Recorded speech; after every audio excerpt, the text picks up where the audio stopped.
Blog Talk Radio.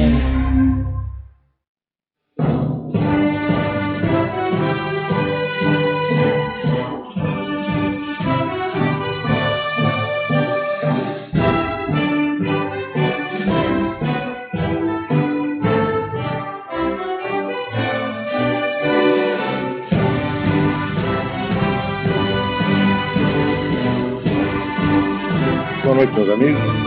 Volto.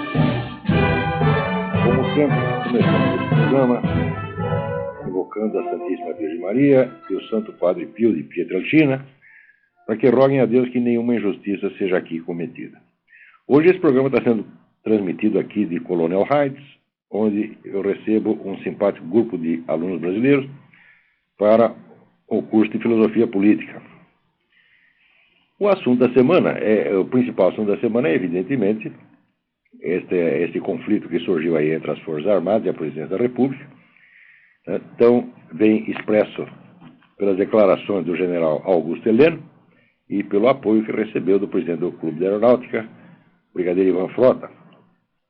Então, é claro que se existe um brasileiro que todos os outros brasileiros apoiam e aplaudem, é o general Augusto Heleno.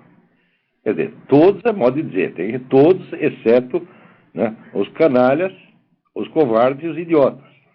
Eu espero, pelo bem da pátria, que essas três categorias somadas não cheguem a 10% da população. Não é isso?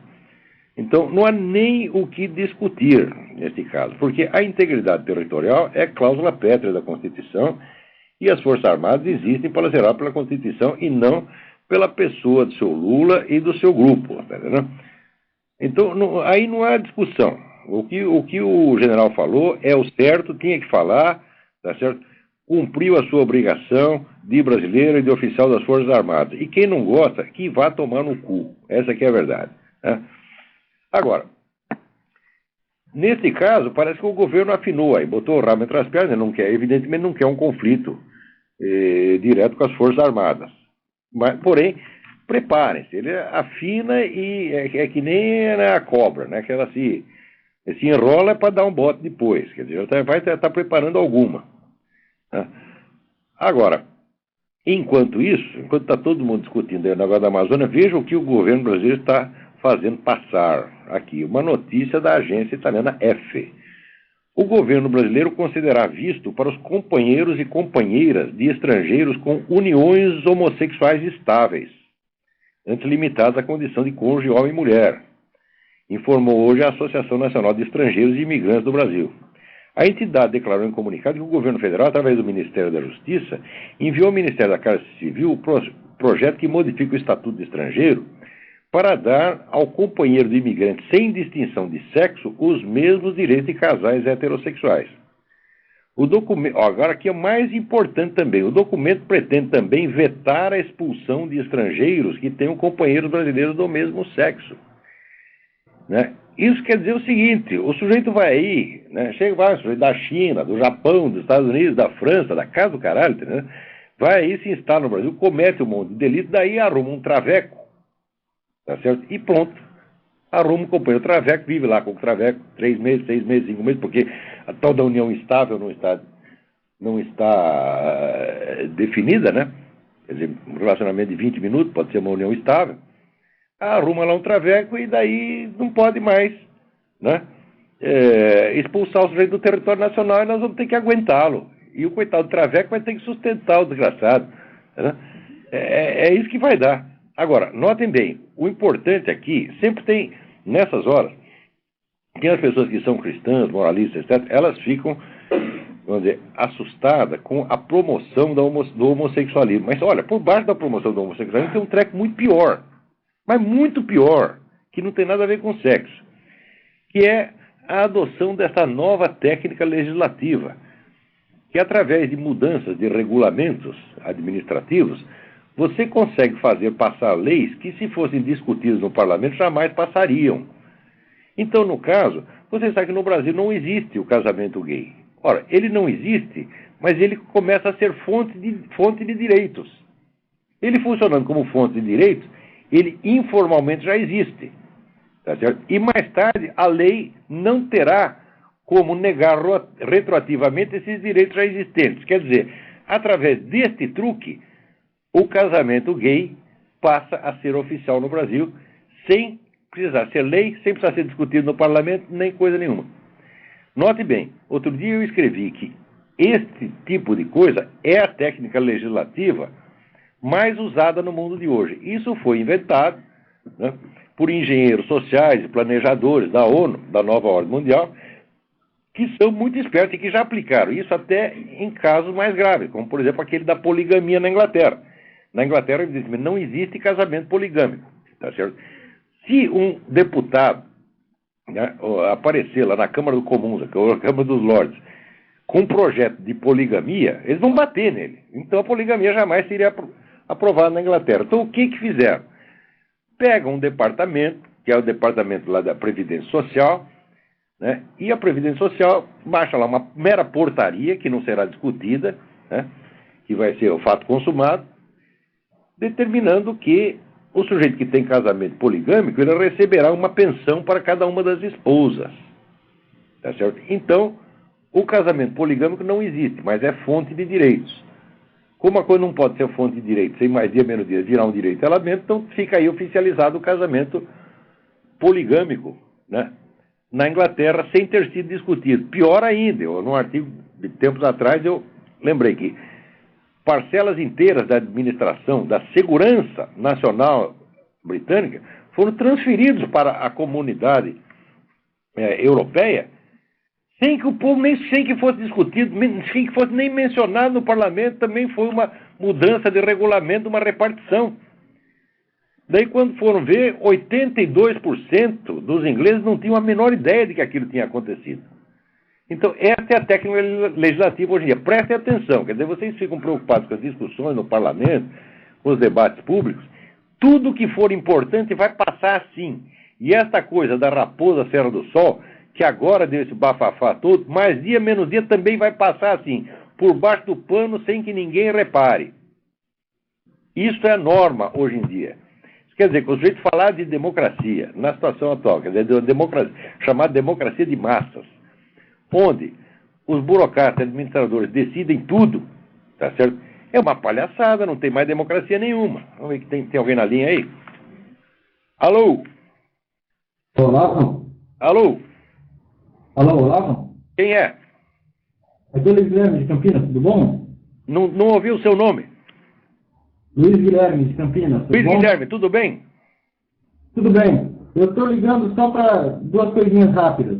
Eu queria, como tem muita gente de Campinas ligando, eu queria avisar que tem um grupo que eu participo chamado Vigilância Democrática, que é um grupo mais ou menos aos moldes do Farol da Democracia Representativa, que tem dois objetivos. A curto prazo, a gente quer desacelerar o avanço comunista, né?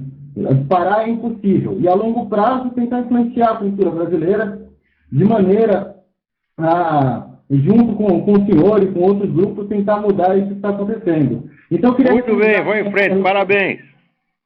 Eu queria pedir para o pessoal aqui da região entrar no nosso site, que é www.vigilanciademocratica.org, e entrar em contato com a gente para ajudar a gente nessa tarefa. Muito bem, tem todo o meu apoio, vai em frente. E eu queria pedir também para o senhor comentar sobre os dois homens corajosos da semana, né? Que é o general Heleno e o Papa, que foi lá na ONU, falou umas verdades, além de ter batizado um muçulmano. Eu queria que você comentasse tanto do Papa quanto do general Heleno, que defendeu as fronteiras nacionais. Acabei de falar do general Heleno, do Papa vou falar daqui a pouquinho. Ok, obrigado. Obrigado eu. Tá? Agora aqui, o Luiz César Andrade, né, me manda aqui um e-mail dizendo o seguinte, que o artigo 5º da Constituição Federal, que diz que inciso 23, que diz que a propriedade atenderá à sua função social, e de fato isso é um truque, que com isso o nosso sistema legal confere a esses grupos de interesse legitimidade para tomarem a posse de terras de jeito honesto por meios violentos, truculentos e desonrosos. Mas o artigo, você tem toda a razão, Luiz César, o artigo foi feito exatamente para isso. Né? Quer dizer, a lei já faculta o exercício do crime. Agora, os métodos de mudança legislativa e política que os caras têm hoje são de uma sutileza e de uma malícia que dá vontade de bater. Você veja, por exemplo, quando o governo Fernando Henrique começou a dar dinheiro para o MST, tá certo? Sem que o MST tivesse existência jurídica, qual é a consequência disso? Quer dizer, não é só que é uma coisa ilegal, você dá dinheiro do governo, dinheiro do contribuinte, para uma entidade que não existe. Acontece o seguinte, como a entidade não existe, ela não precisa passar recibo. Ela não tem responsabilidade sobre o dinheiro que ela recebe. Quer dizer, não pode ser processado se fizer mau uso do dinheiro. Ou seja, esse é um dinheiro que o governo dá e não pode pedir satisfações. Mais recentemente, o seu Lula isentou as centrais sindicais de fiscalização pelo Tribunal de Contas. O que é isso, meu filho? O que significa isso? Não é só o problema do dinheiro, não. O problema é que você está criando, vamos dizer, uma nova estrutura de poder que está acima do Estado, a qual o Estado tem que servir. Isto foi exatamente o que se fez na Rússia com os sovietes. Os sovietes eram sindicatos rurais que não tinham existência legal, só que aos poucos eles foram assumindo funções das prefeituras, de tal modo que quando você chegar numa cidade do interior da Rússia e precisar de um papel, de um documento, a prefeitura não conseguia fazer, era só o soviético que resolvia, porque era ele que tinha o poder e o dinheiro. Então, quando Lenin voltou da Alemanha, né, com o lema todo o poder aos sovietes, o poder já era dos sovietes. Assim como hoje, o poder já é do MST, já é das centrais sindicais. Agora, quando você explica para as pessoas que isto é exatamente uma revolução comunista, milimetricamente idêntica, né, as pessoas ficam, vão dizer, o cérebro do nego paralisa. E eles começam, não, isso é teoria da conspiração, e papapá. Quer dizer, isso é um bando, tá certo? O cérebro desses caras é constituído de titica de galinha, sem desdouro para as galinhas, tá entendendo?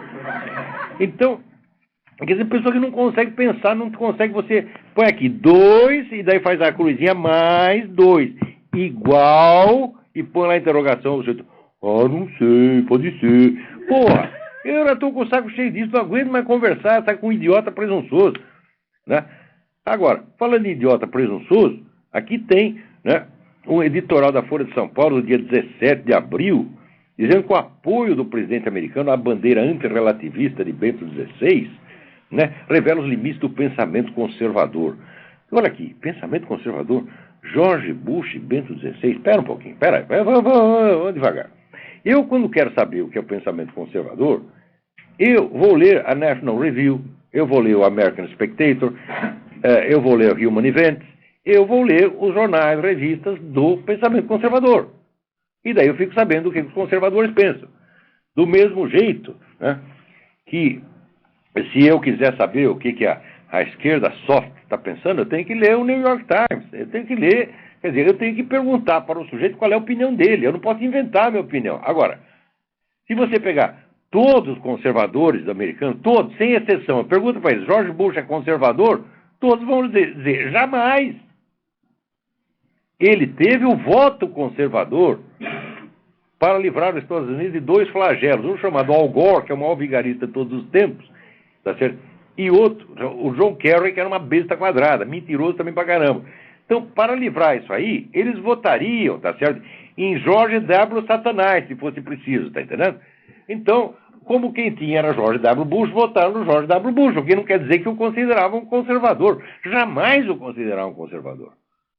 Em hipótese alguma. E, nos últimos anos, quando se revelou o apoio dele à proposta da União Norte-Americana, que é fundir México, Estados Unidos e Canadá, tá certo? Vamos dizer, apoio dele à anistia para os imigrantes ilegais, tá? Aí, mais que nunca, né, os conservadores estão putos da vida com ele, não querem saber de conversa com o cara.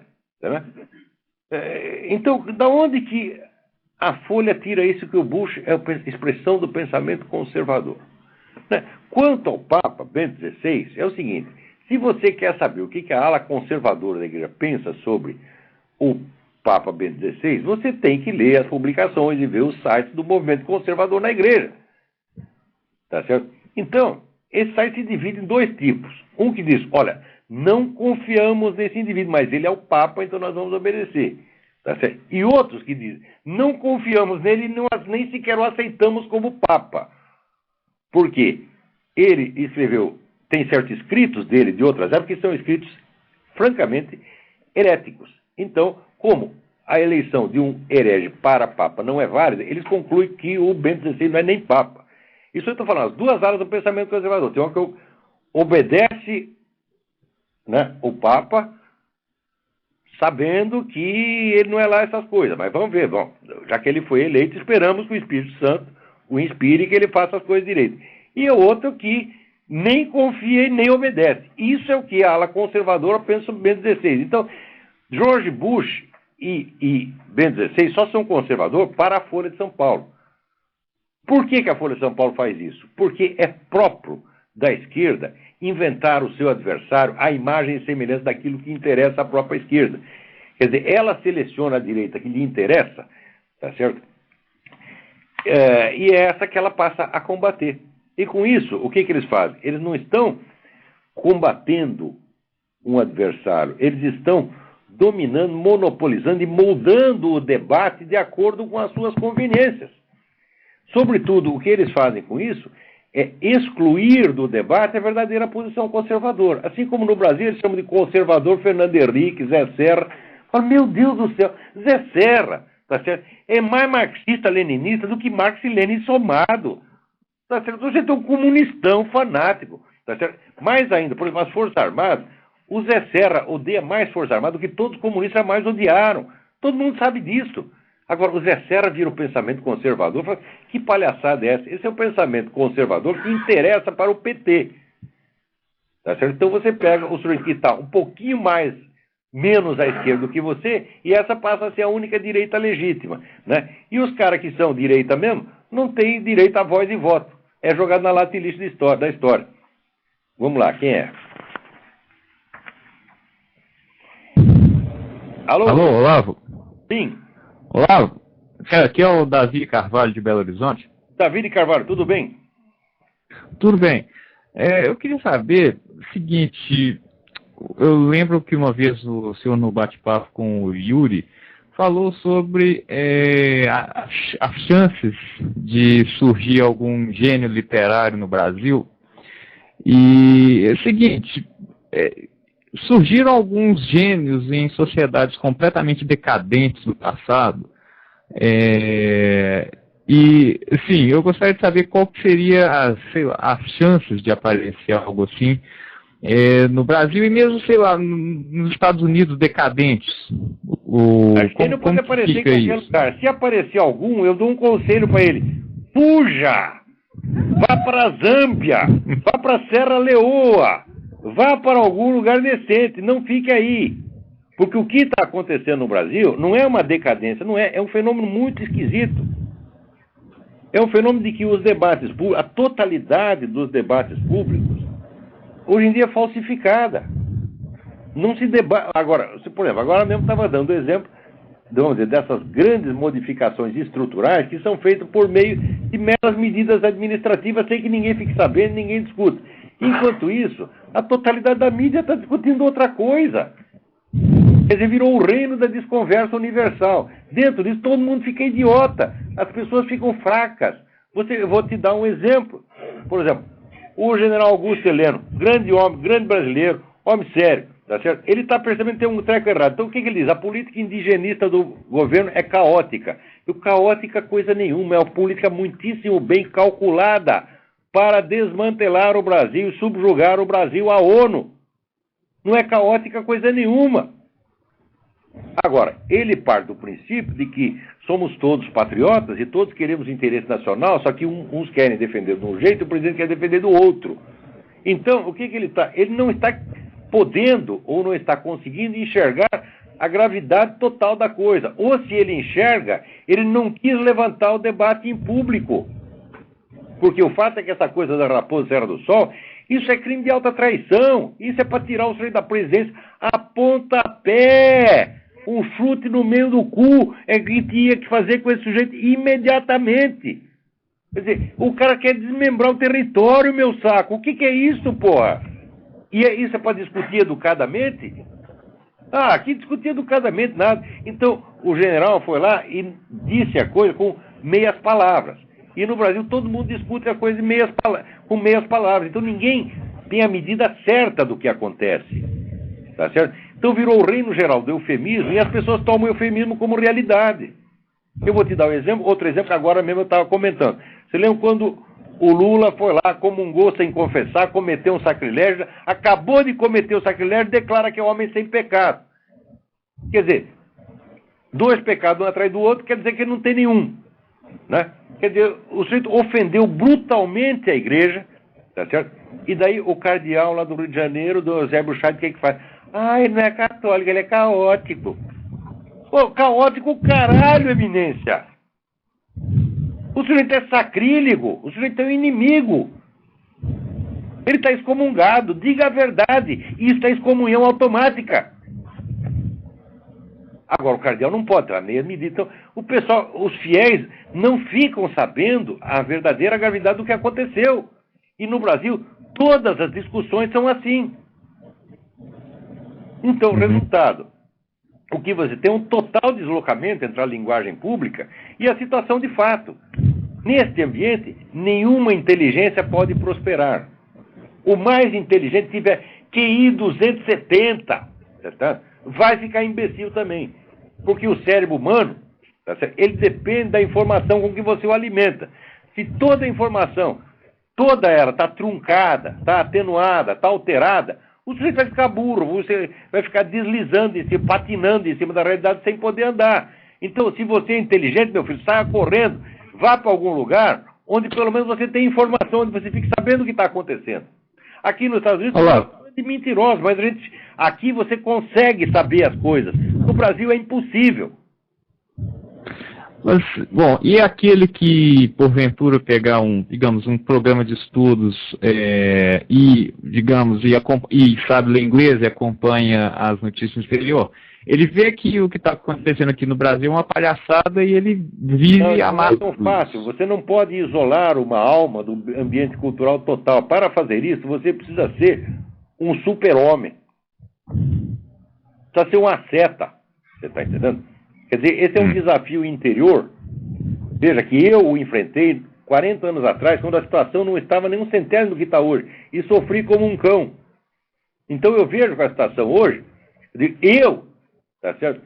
Que sou gente tem uma vontade de ferro, sou o nego mais persistente que eu conheço, tá certo? Chego a ser obsessivo, tá certo? Eu aguentaria hoje falar, não, eu pediria pinico, tá certo? Porque hoje, se você começa a pensar umas coisas diferentes, você não tem nem com quem conversar. As pessoas, e se for conversar, a pessoa não entende o que você está falando. Pois olha, se explicar mais claro do que eu me explico, com toda a experiência que eu tenho, com 40 anos de jornalismo em língua portuguesa nas costas, né? Explico tudo direitinho, as pessoas não entendem, saco. Agora você imagina um jovem de 18 anos, né, tentando conversar com a namorada, ela já começa a olhar ele esquisito, tá certo?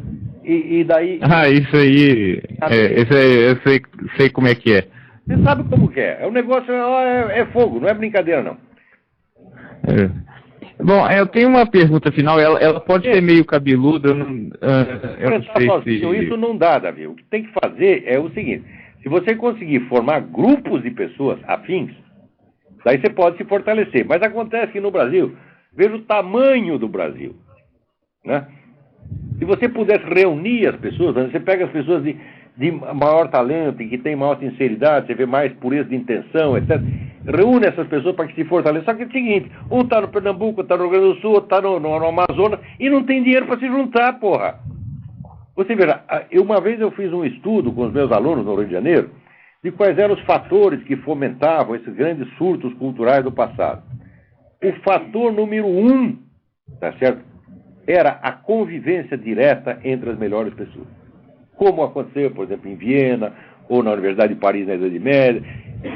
E como aconteceu no Brasil, no Rio de Janeiro, no Brasil dos anos 30 e 40, que era realmente a cidade maravilhosa. Todo mundo convergia para lá. Né? Você veja a história, por exemplo, comovente do meu falecido amigo Herberto Salles, tá certo? Que escreveu lá um esboço de romance e mandou para o Aurélio Buarque de Holanda, no Rio de Janeiro. O Herberto Salles morava no interior da Bahia, né? E mandou esse romance para o Aurélio Buarque de Holanda, que era um sujeito já famoso. Então, o Aurélio leu aquilo e disse, venha para cá, meu filho, venha para o Rio de Janeiro. Aqui você vai ter um ambiente. Então, você Chegaram no Rio de Janeiro, tem aquele bando de escritores sérios, responsáveis, tá certo? Artistas conscientes, que criavam um meio para você e ali você podia florescer. Hoje não tem nada disso.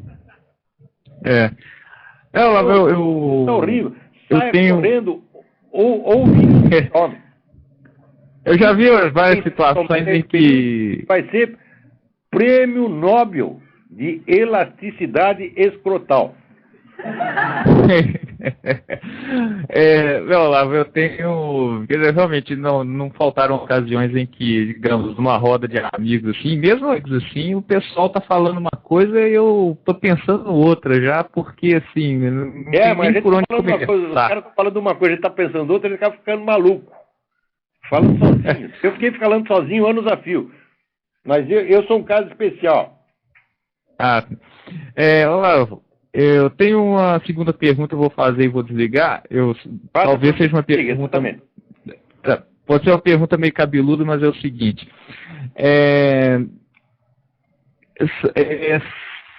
Tem o Duns Scotus na Idade Média lá. Ele fez uma obra mais ou menos contemporânea a São Tomás de Aquino. E muitos dizem que essa obra do Duns Scotus, ela é, digamos, um início de heresia e que ela se desvia da visão da igreja. Eu vi o Mário Ferreira dos Santos disse que ela é complementar a São Tomás de Aquino. Também acho. Eu queria que o senhor desse uma comentada nisso, não, porque realmente eu vi uma visão de algum grupo católico, sincera, opinião sincera de que o Duns Scotus seria algo herege. O senhor poderia comentar isso, por favor? Obrigado e tchau. Vamos ver se eu consigo explicar isso aqui em 5 minutos. Vai? Bom, a principal diferença entre Santo Tomás de Aquino e Duns Scotus é que, para Santo Tomás de Aquino, as essências dos entes são essências das espécies. E a diferença de um ser, de um exemplar dessa espécie para outro, é uma diferença física e numérica. Ao passo que John Duns Scotus admite a existência de uma essência individual, que ele chama esseitas. Quer dizer, não é só a essência da espécie, é a essência do indivíduo. Ele diz, olha, as duas perspectivas são possíveis, e elas, de certo modo, se complementam. Né? John Duns Scotus dizia que se não existisse a essência individual, a salvação da alma seria impossível. E eu acho que ele não estava errado, não. E nunca houve, de fato, um confronto efetivo entre essa ideia dele e Santo Tomás. Então, eu acho que é melhor tirar o melhor proveito dos dois. Né? O John Duns Scotus, quando chamaram ele Doutor Sutil, tinha toda razão, porque, de fato, é um sujeito capaz de perceber assim, nuances que, por pouco, ninguém percebe, tá entendendo? Mas ele sabe notar isso. É um grande filósofo, é um gigante da filosofia e é um membro da igreja e só ajudou a enriquecer o pensamento cristão. E quem acha que é herege, já vai lamber sabão, vai. Ele está querendo procurar heresia aí, que é isso? Peraí, tem mais alguém na linha aí? Alô? Você tem tanta heresia por aí, está heresia sobrando, você ainda tem que ficar procurando? Boa noite, Olavo. Boa noite. Ricardo? Ricardo? Isso, de São Paulo. Tudo bem? Tudo bem? Olavo, eu ia te perguntar de filosofia, mas não adianta, vamos deixar para outro dia. A Revolução Comunista, ela me inculca mais. Olavo, falando estrategicamente, onde você acha... Porque você estava comentando até agora há pouco, né, da dificuldade de você organizar um movimento que queira ter uma dimensão política num determinado pensamento e tal. Mas onde você acha, nessa revolução que esse pessoal está montando hoje, onde você acha que estão os principais focos ainda de resistência no país? E como é que esses focos eles podem ser trabalhados estrategicamente para segurar um pouco a velocidade desse movimento? Foco de resistência somos nós. Mesmo espalhado pelo território nacional, né? Tem poder, tem dinheiro, tem organização política, tem coisa, e somos nós. Não é uma resistência política, é simplesmente uma resistência existencial e humana, que esse é um direito que os caras não podem nos tirar. Você está entendendo? Que eles podem nos forçar até obedecer, mas a respeitá-los não. Está sendo no nosso coração, nós sempre vamos estar repetindo, esses caras são os bosta, nós não os respeitamos, tá certo? Eles podem até nos mandar para o Gulag, fuzilar, quer dizer, pode dominar o nosso corpo. A nossa mente, a nossa alma, não. Essa é a única resistência que existe, a resistência da alma humana. Eu entendo, Olavo, mas, por exemplo, como é que você vê o judiciário brasileiro, o exército brasileiro hoje em meio a tudo isso? Olha, já faz 3 anos que eu estou fora daí, tá certo? Quer dizer, eu acompanho as coisas até onde eu posso, por informações que o pessoal me envia, recebo muita carta e tal. A minha capacidade de diagnosticar aí é limitada e ela diminui a cada dia. Né? Uhum. Mas eu acho que, por exemplo, esse episódio aí do negócio do Raposo Serra do Sol foi o aglutinador das Forças Armadas. Os caras perceberam primeiro. Eles tomaram consciência de que eles têm força. De que eles podem calar a boca do presidente da República. Mas se eles podem fazer, eles podem fazer muito mais. Tá certo? Segundo, é importante reparar que no Brasil, da minha experiência brasileira, eu vivi 58 anos nesse país, estudei coisa pra caramba aí. Eu só encontrei verdadeiro patriotismo entre os militares, porque eles têm consciência histórica. Eles contam a história do Exército, sabe que a história do Brasil começa na Batalha de Guararapes, a história do Brasil é a história do Exército Brasileiro. Quer dizer que o coeficiente de patriotismo entre os militares é enorme, incalculavelmente maior do que entre os civis. E eles têm consciência disso e se sentem um pouco isolados por isso. E daí uma certa desconfiança com relação ao elemento civil. Tá certo? Então, muitas vezes, eles mesmos não se dão conta do seu próprio valor. Sim. Não, quer dizer, com toda essa campanha de difamação que teve contra as Forças Armadas, que inventaram crimes inexistentes, até inventaram crimes inexistentes para sujar a reputação das Forças Armadas, que foi uma coisa covarde, filha da puta, canalha, que eu vi os caras inventando essas coisas, meu Deus do céu, né? Pessoas que eu conhecia, que eu sabia que a pessoa morreu de velho na Europa, está lá na lista das vítimas da ditadura, eu vi isso aí com meus próprios olhos, pô. É uma coisa nojenta o que fizeram, tá certo? Então, Olavo, será que já tem muitos ferolas lá? Hã? Será que já tem muitos ferolas?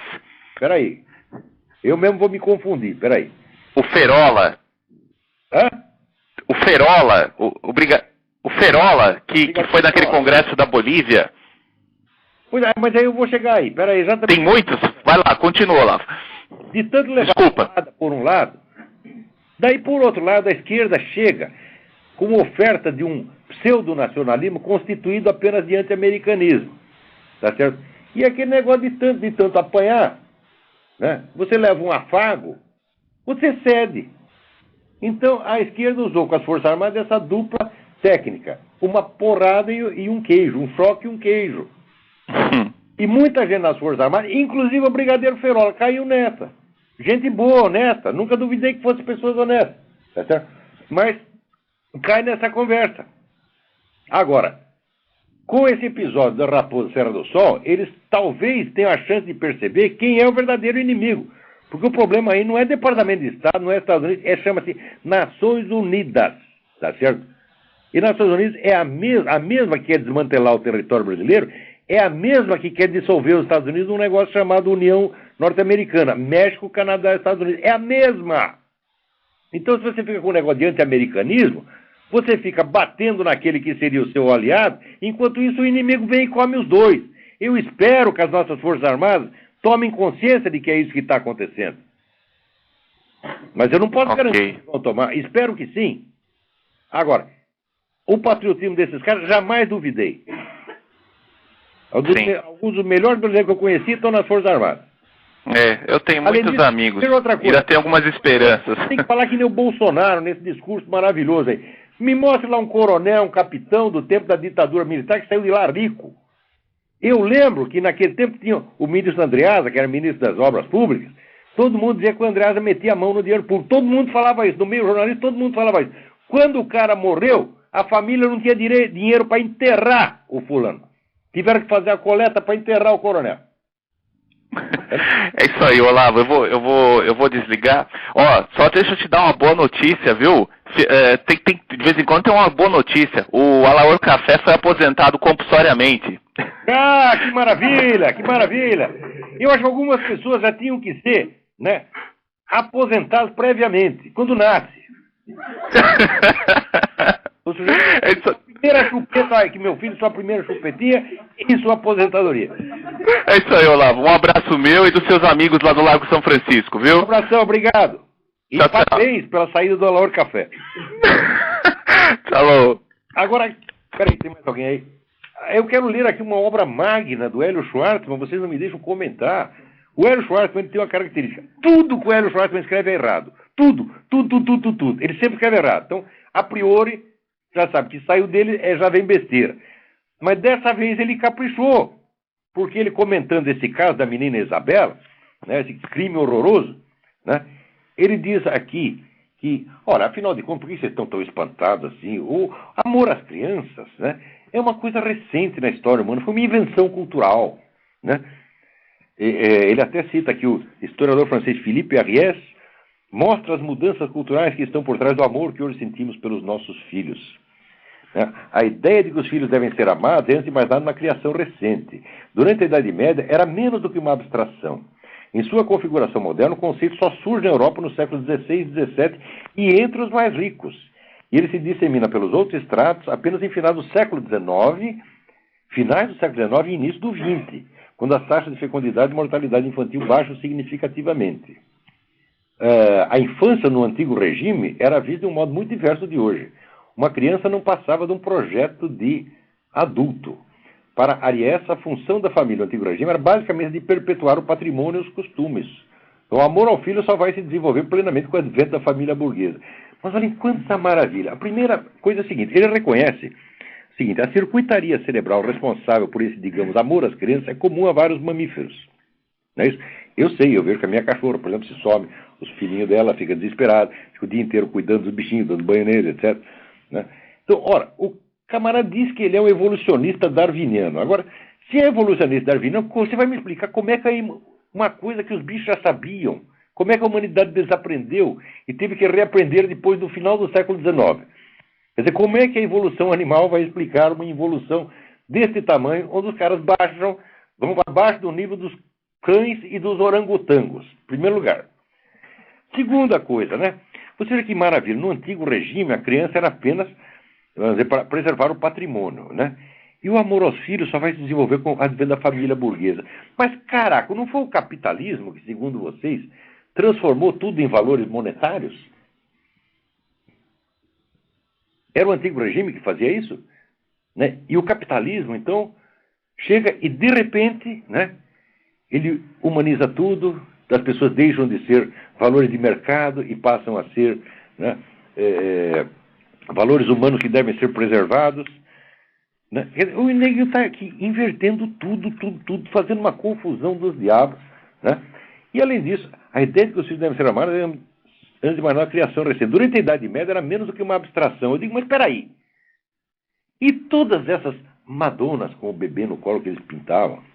Né? E aquilo que conta lá um historiador 1000 vezes melhor que o Philippe Ariès, que é o Jan Huizinga, que diz que o nascimento de uma criança era motivo para uma celebração que podia durar vários dias, era uma coisa extraordinária. E por que você vai celebrar tanto, né, o nascimento de um sujeito que não tem importância nenhuma, que é só apenas um cálculo patrimonial? Que estupidez é essa, porra? Quer dizer, o sujeito ele quer se colocar, assim, do ponto de vista científico, ele se colocar infinitamente acima dos sentimentos humanos e falar com aquela total objetividade científica. Eu digo, isso é coisa de moleque de 14 anos. Porque eu, quando tinha 14 anos, se lesse esse negócio aqui, eu ia concordar, porque eu também queria estar, né, acima, né, da mediocridade humana e encarar tudo como se eu fosse, né? Ele está lá no céu das ideias puras, observando a evolução animal, aqueles pobres bichinhos, né, evoluindo darwinianamente, e ele lá, né, analisando com frieza científica os sentimentos humanos, até o ponto de dizer que o bonito no darwinismo é justamente que não faz muita diferença os comportamentos adotados pelos indivíduos são genuínos ou afetados. Né? O resultado tende a ser mais ou menos o mesmo. A intencionalidade e o livre-arbítrio talvez sejam conceitos biologicamente menos reais do que o direito e a teologia gostariam. Eu digo, ora, qual é o conceito biológico de intencionalidade? A biologia estuda a intencionalidade, a biologia estuda o livre-arbítrio. Aonde que você viu isto? Para a biologia, isso aí está... Né? aonde que você... Qual é o conceito biológico disso aí? Não tem nenhum conceito biológico. Está fora completamente do domínio da biologia. Se você for esperar que a biologia confirme que você tem livre-arbítrio, porra, o que é isso? Pode esperar sentado. Né? Quer dizer, uma ciência não pode se pronunciar sobre objetos que, na própria definição da ciência, já estão excluídos do seu campo de investigação. Né? Então, como não existe conceito biológico do livre-arbítrio, a biologia não pode estudar isso, não tem nada para dizer. Então, quer dizer, o sujeito vai dizer, olha, livre-arbítrio não existe porque eu procurei em todos os livros de biologia e não encontrei. É o raciocínio do Hélio Schwartzman. Mas, como pode ser tão burro assim? Quer dizer, aí não é uma questão de opinião, o sujeito tem direito a ter opinião, claro, mas não tanto assim.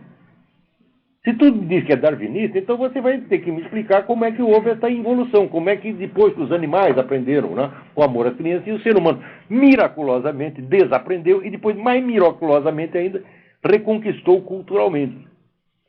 Claro que tem por trás de toda essa argumentação idiota o famoso erro que o Edmund Husserl chamava o psicologismo. O psicologismo é você confundir a presença mental de uma informação com a realidade dessa informação.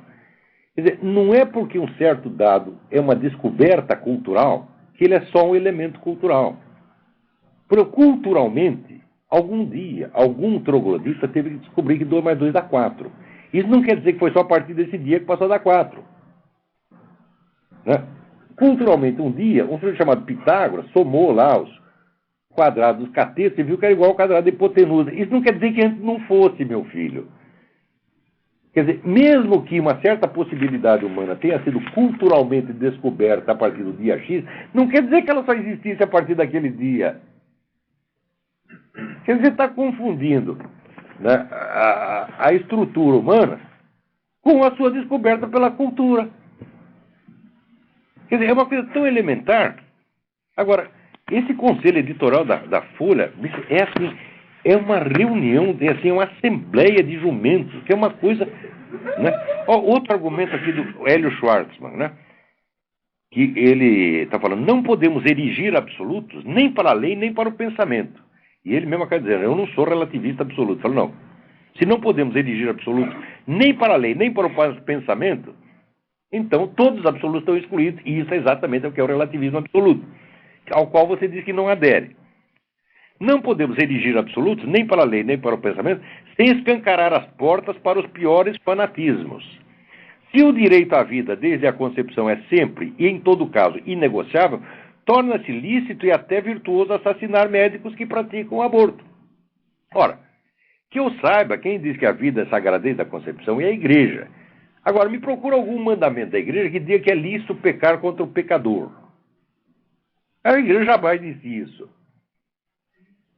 Então, onde que você tira a relação lógica, tá certo, entre a sacralidade da vida e o crime, tá certo, cometido supostamente em defesa dela? Quer dizer, você está vendo uma coisa como consequência lógica da outra. Quer dizer, a ilicitude do aborto corresponde para a sua cabecinha à licitude do homicídio. Ora, porra, isso aqui... O meu cachorro sabe que não é assim. Ele tem alguma noção de lógica. Né? Agora, esses camaradas da Folha são tudo iluministas. Né? Existe um estudo maravilhoso do sujeito chamado Paul Elie, que chama A Idade de Minerva, que é sobre iluminismo. Então, o subtítulo é A Razão Antirracional. Né? Então, a suposta razão iluminista era apenas um estereótipo inflado pra caramba que destrói a possibilidade da razão mesma. Tem um artigo que eu vou publicar esta semana, vou explicar isso direitinho. E a Folha é o templo do iluminismo brasileiro. Agora, aqui tem um debate muito interessante, aqui não tem nada a ver com isso, mas no site, grupo de discussão A-Albionic, apareceu uma coisa que eu gostaria de lembrar a você. Tem coisas que são tão óbvias e tão conhecidas que a gente nunca pensa nelas. Né? Então aqui, um sujeito estava lá falando mal de Israel, disse... Israel manteve uma das mais longas ocupações na história moderna, controlando o destino de 2 milhões de palestinos. Daí o outro lembra o seguinte, o interlocutor lembra a seguinte coisa. Todos os territórios dominados pelos muçulmanos, fora dos limites estritos da Arábia Saudita, todos, sem exceção, foram conquistas militares. Os muçulmanos não descobriram nenhum território, não ocuparam pacificamente nenhum território. Foi todo o Império Muçulmano foi conquista militar. Então, se a conquista militar é ilegítima, então eles é que têm que desocupar. Entre outras coisas, eles tomaram o território do quê? Dos judeus. Tomaram o território dos judeus, tomaram o território dos cristãos, tomaram o território dos hindus, etc, etc. Então, isso aí, seja você pró-Islã ou anti-Islã, isso aqui é um fato histórico e não tem como negar. Agora, só mais recentemente, só no século XX, foi que o Islã começou a se expandir através de um segundo meio que não é militar, que é a imigração. Mas a imigração é calculada como um instrumento de ocupação também. Então, quer dizer, por que só o Islã pode ocupar militarmente os lugares e Israel não pode? O que é isso, porra? Mas é uma coisa tão óbvia. Pô, eu mesmo que estudei isso anos a fio, nunca tinha lembrado de pensar isso. Não existe território islâmico fora da Arábia Saudita que não tenha sido ocupação militar. Isso abrange até a Europa. Se não tivesse expulsado os caras de lá, eles estavam até hoje. Na Portugal, na Espanha, no sul da França, etc, etc. Aliás, com o negócio de escravidão também. Esses foram os campeões da escravidão universal, que desde o século 7, 8, eles já estavam escravizando gente na Europa. Não é isso? E mais ainda, dessas tropas muçulmanas que foram na Europa, tem uma boa parte de negros africanos. Tanto que a expressão mouro é uma expressão difusa que significa tanto árabe quanto negro. Então os mouros chegavam lá e escravizavam os caras na França, na Inglaterra, na Espanha e levavam para ser escravo na Meca. Isso, 8 séculos do primeiro português chegar na África. Agora, depois aparecendo a Europa, que é a grande força escravizadora. Então só falta. Tem cara que diz até que os Estados Unidos é o campeão da escravidão. Quer dizer, por que nós somos obrigados a engolir essas loucuras todas, né, e responder educadamente? Né? Ora, porra. Né? Agora, tem aqui uma carta muito interessante do Vinícius Oliveira. O que o senhor pensa a respeito de certas soluções totalizantes para a civilização universal? Antes, no Brasil, só se conhecia o comunismo e o nazifascismo, mas hoje, em termos de fragmentação, começa a despontar no universo underground da internet, em pequenos sites e blogs, uma miríade de propostas totalizantes para salvar o mundo. E eu acho que tem que internar todos os seus autores. O sujeito, para mim, falou em solução global. Você fala solução global, eu saco do meu rolo de papel higiênico. Porque eu sei que vem merda por aí. Ninguém tem capacidade para solução global, para coisa. A solução é local e limitada por definição. A solução do que quer que seja. Agora, no Brasil, todo mundo tem que ter no mínimo um projeto de Brasil. O sujeito é candidato a vereador em São Tomé das Letras. Alguém que pergunta para ele, qual é o seu projeto de Brasil? Mas, quer dizer, o que é isto? Né? Quer dizer, a ideia de soluções globais é a base do pensamento totalitário. Quer dizer, o que é um totalitarismo? É um projeto total, que abrange todos os setores da vida humana. É uma coisa que ninguém tem o direito de fazer e ninguém tem o direito de querer fazer. Né? E se você quer buscar a solução, busca a solução para o seu problema. Tá entendendo? Agora está aqui. Há quem pense que o mundo deve ser totalmente islamizado, segundo as doutrinas René Guénon e companhia, aos que propõem o cristianismo ortodoxo como solução universal, os católicos de sempre, além das combinações esdrúxulas que mesclam nazismo, islamismo, nazismo, budismo e islamismo. Tem o tal do Alexandre Dugin, que é o sujeito que inventou o nacional-bolchevismo. O nacional-bolchevismo junta comunismo, fascismo, né, islã e a direita católica, e junta tudo isso e diz, vamos ferrar com os Estados Unidos. Né? E criar aqui uma civilização global. Então é tudo louco, porra. Agora, até o pessoal libertarian, né? Quer dizer, tem a utopia da abolição geral do Estado. O que é tudo isso, minha gente? É mentalidade revolucionária. A característica da mentalidade revolucionária: inventar um futuro maravilhoso e interpretar a história anterior à luz desse futuro maravilhoso. Como se tudo estivesse se encaminhando para lá. Esse futuro jamais chegou, jamais chegará, por definição, porque quanto mais você se desloca no tempo, mais o futuro vai indo para frente junto com você. Tá certo? Que nem a cenoura de burro. Então, a estrutura do pensamento revolucionário é uma cenoura de burro. Você vai para frente, a cenoura vai mais ainda. Tá certo? Então, Qualquer se ele vier com solução global, eu vou dar um conselho para você. Se ele vier com a solução global, bata nele. Não é uma solução global, mas é uma solução local perfeitamente eficiente. Peraí, tem alguém aí na linha. Alô, quem é? Olavo? Eu? Opa, Olavo, oi, tudo bem? Tudo bem? Eu vou sair um pouquinho do assunto, que eu fiquei com uma dúvida, né? Pertinente aqui, eu acho que o senhor é a única pessoa que poderia me tirar essa dúvida. Vamos lá.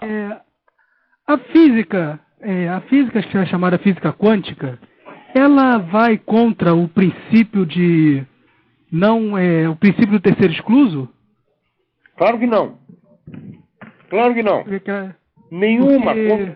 Nenhuma contradição observada no terreno dos fatos tem nada a ver com os princípios lógicos. Nada.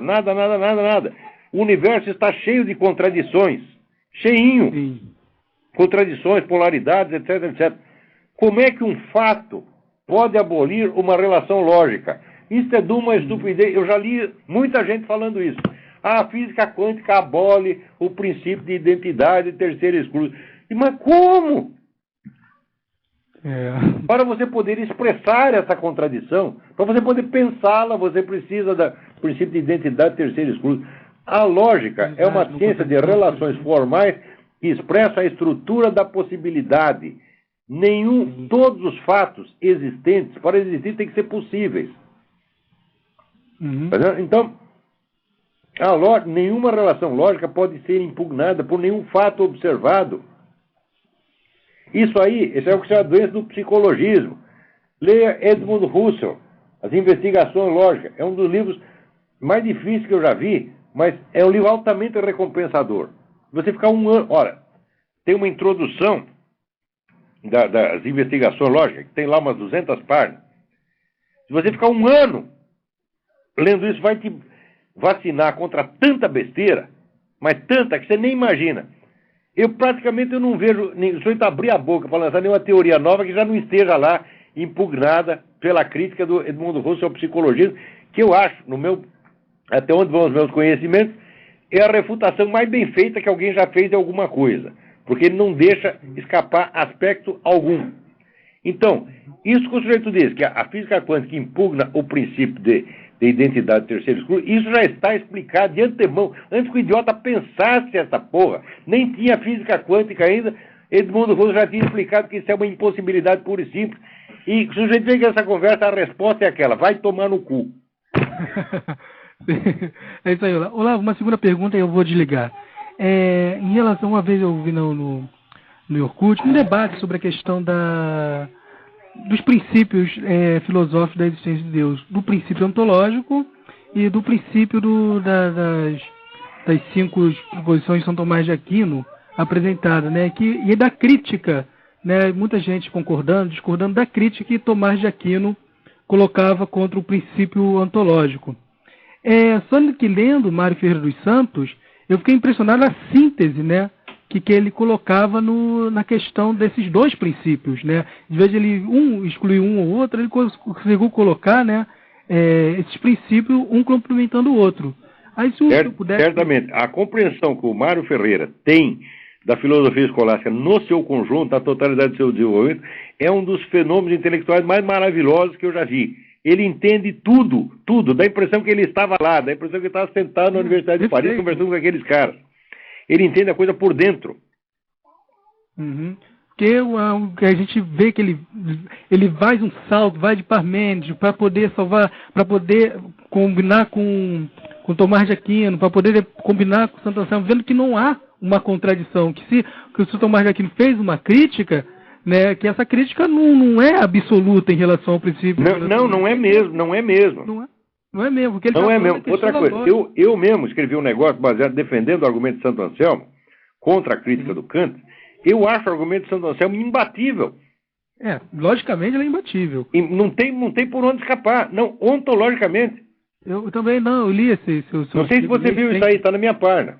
Eu leio sempre porque eu sou muito burrinho, então eu sempre tô lendo, repetindo, vendo aquilo ali, eu estudo aquilo ali de uma forma que assim, quase sistemática.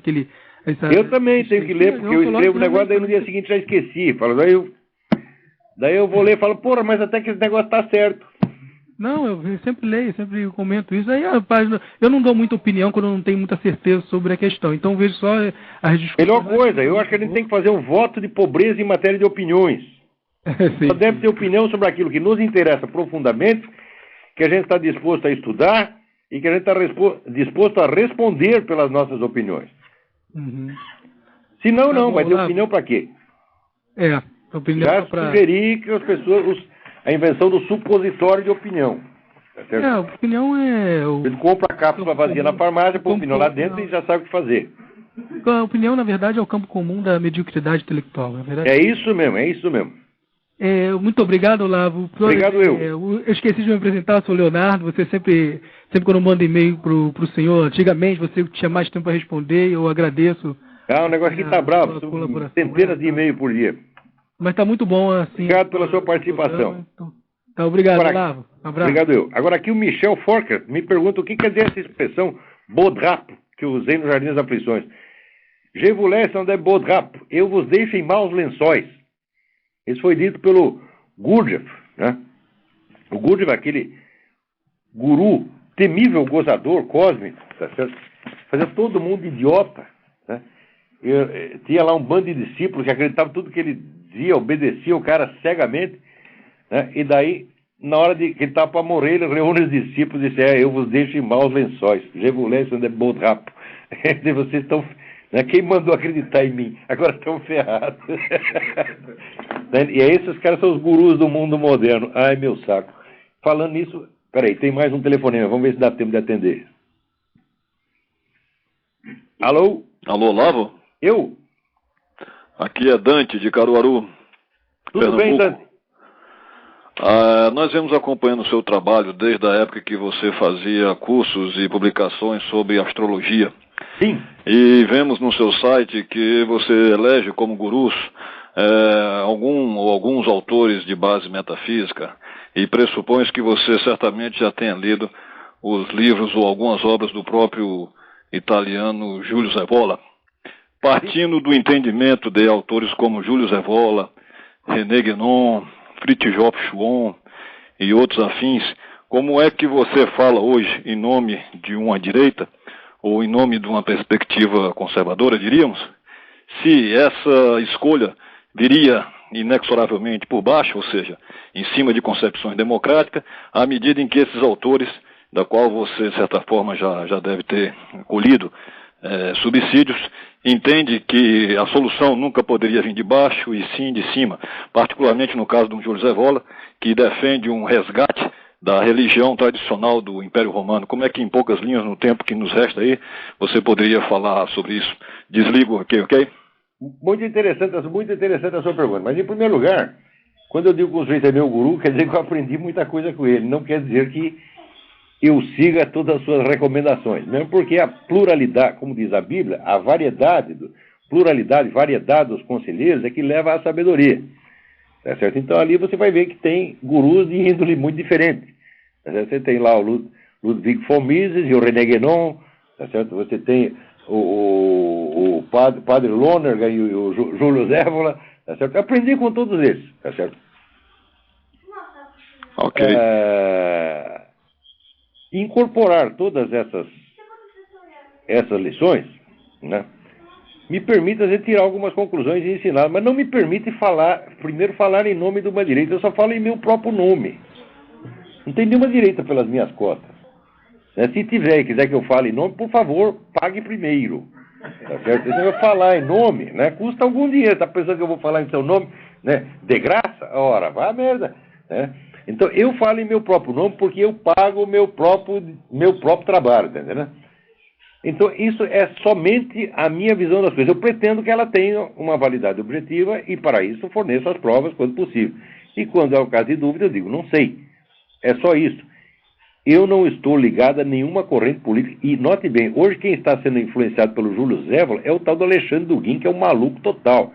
Aliás, o Júlio Evola também era um maluco total. Não tem menor... Era um grande gênio e é um dos caras que mais entenderam essa coisa da alquimia, profundamente. Mas... o cara queria restaurar o Império Romano e acabar com a cristandade. Ele é maluco, porra. Tá certo? Num dos seus artigos, você que está no seu site, você fala basicamente que existe hoje 4 grandes movimentos no mundo. Se a memória não me traz, seria alguma coisa em torno da globalização. 4 projetos de globalização, né? A globalização, teria o islamismo, teria o socialismo, e parece-me que teria um caso em nome dos Estados Unidos, que seria como não o imperialismo yankee, como é colocado aqui pela mídia da esquerda, mas seria, vamos dizer assim, a tradição cristã, capitalista, como entende a cultura americana com a sua formação jesuítica. A pergunta que eu lhe faço é, a maioria desses grupos, você bem falou que não existia um poder centralizado, não existia uma unidade política, e sim movimentos atomizados e isolados. Eu sempre tenho distinguido muito bem o que é o islamismo como movimento e fato do homem e o que é o Islã. A pergunta que eu lhe faço é, partindo do pressuposto que a tradição islâmica é a única que se mostra viva do ponto de vista do seu arcabouço doutrinário, do ponto de vista das suas fontes estarem ainda legítimas, a sociedade... Eu acho que o cristianismo está inteiro. Socialmente ele está inteiro? Eu acho que o judaísmo está inteiro, eu acho que o hinduísmo está inteiro. Quer dizer, esse privilégio islâmico eu não reconheço de maneira alguma, não. Porque Cristo, quando veio, ele não reconheceu o Estado romano, ele não tinha uma solução social, parece-me que ele só tinha uma solução individual. Cristo não tinha solução global. Jamais ofereceu uma solução global. Olha, você está dizendo, muitos são chamados de poucos escolhidos, ele já está dizendo, a priori, não há solução global. Tá? Há solução para alguns que quiserem. Se o próprio Cristo, né, limitou a esfera da sua ação àqueles que a aceitavam voluntariamente e de coração, por que vai qualquer tecnocrata bunda aí da ONU dar solução global? Né? Quer dizer, seja inspirado pelo globalismo, pelo islamismo, pelo socialismo, pela América, qualquer coisa. Veja, a proposta americana, vale a pena espalhar a proposta americana para o mundo? Claro que não. Também é outra solução global. Nós vamos implantar a democracia, né, americana na China. Não vai dar, porra. Quer dizer, quanta pretensão. E eu acho que o grande problema são as soluções globais. O mundo estaria melhor se não tivesse tanta gente tentando melhorá-lo. Quer dizer, isso é uma psicose que foi inserida na cabeça do mundo pelo próprio movimento revolucionário, a mania das soluções globais e das grandes utopias. Nós temos que baixar a bola, entendeu? Então, agora, falar em baixar a bola, nós já temos que baixar a bola aqui que o nosso horário acabou. Pois tá bom, boa noite. Obrigado pela sua colaboração. Até mais. Eu não respondi direito a sua pergunta, você volta a semana que vem. Um abração. Inshallah, tá. Boa sorte para todos, até a semana que vem.